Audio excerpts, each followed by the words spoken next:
শবে বরাতের রাতে একত্রিত হয়ে রাতভর ইবাদত করা ও পরদিন রোজা রাখা কতটুকু শরীয়ত সম্মত?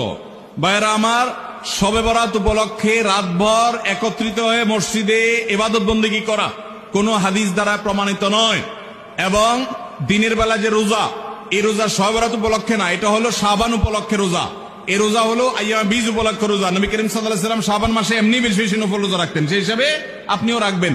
আবার আইয়াম বীজ 13, 14, 15 রোজা রাখতেন, সেই হিসাবে রাখবেন। আপনি আল্লাহর ক্ষমা, এই রাতে আল্লাহ তাআলা বান্দাকে সাধারণ ক্ষমা ঘোষণা করেন, হিংসুক ছাড়া, মুশরিক ছাড়া। এই রাতের এই ফজিলত পাওয়ার জন্য আপনি চেষ্টা করলে সেটা ভালো, আল্লাহর কাছে ক্ষমা লাভের চেষ্টা করবেন, কিন্তু বেদাতি কোনো পন্থায় না।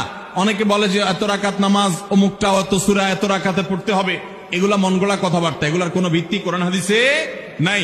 আবার অনেকে মনে করে হালুয়া রুটি খাইতে হবে, আতশবাজি করতে হবে, আলোকসজ্জা করতে হবে, শবে বরাতকে কেন্দ্র করে যা হয় তার বেশিরভাগই বেদাত এবং ভুয়া, মন গড়া ভিত্তিহীন, এগুলার কোনো অস্তিত্ব কোরআন হাদিসে পাওয়া যায়।